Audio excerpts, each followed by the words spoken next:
Welcome! Let me share with you today my 6 plants from the family Asphodelaceae. 4 of them are Haworthias, they are here, and 2 of them are Gasterias. Let me start with my 2 specimens of the same species, Haworthia and attenuata, which is sometimes called zebra plant. And the name comes from, the zebra name comes from the fact that the leaves are striped underneath. On the bottom side of the leaves there are white stripes, and because zebras are striped, these plants are striped as well, and they are called zebra plants.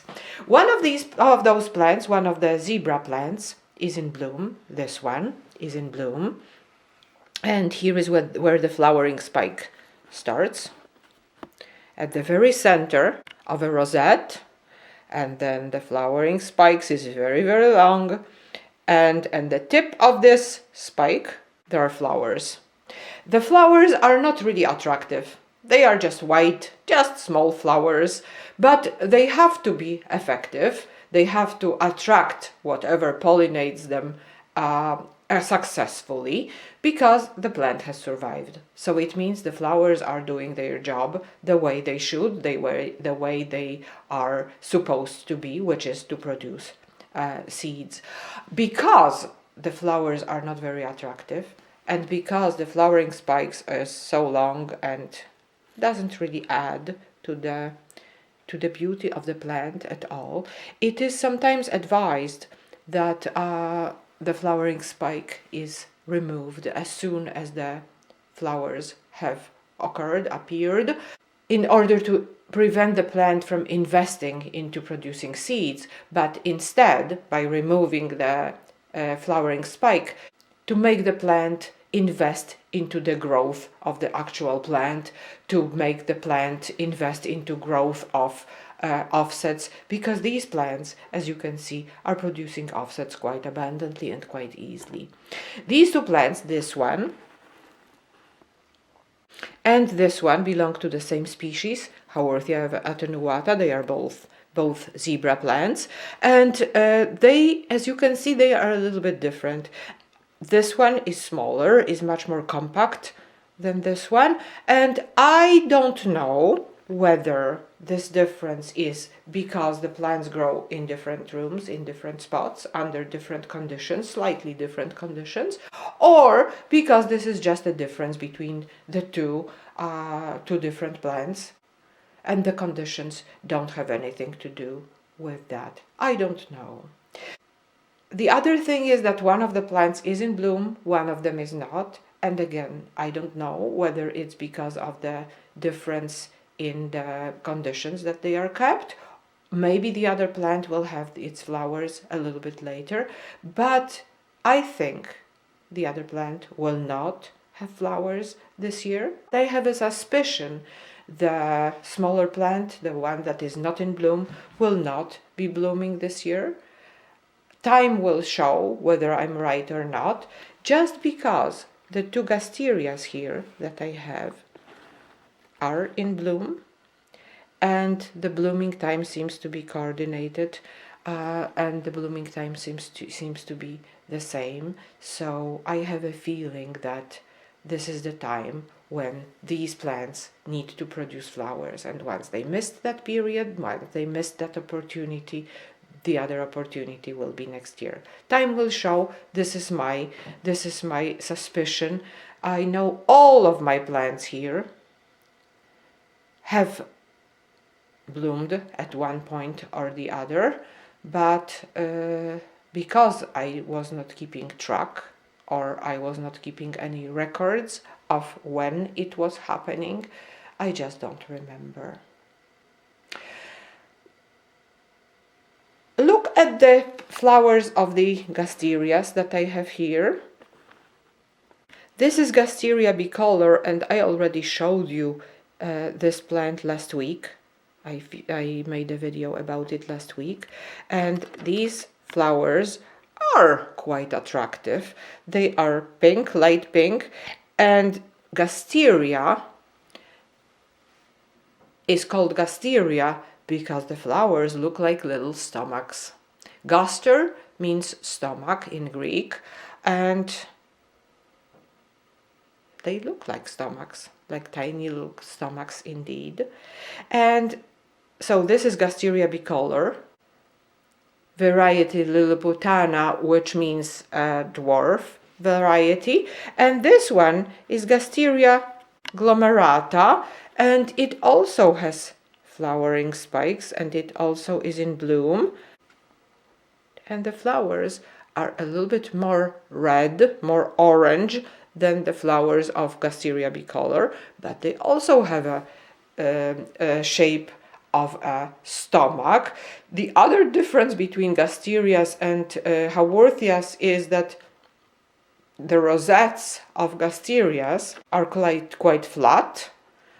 They go left, the leaves go left and right, and with Haworthias the leaves go just into all directions. It is a true rosette. They grow around the center of the plant in all directions, circular, in a circular way. So again, these two in the front are attenuata. The one at the back here, let me zoom it in, is limifolia, and this one is a fasciata.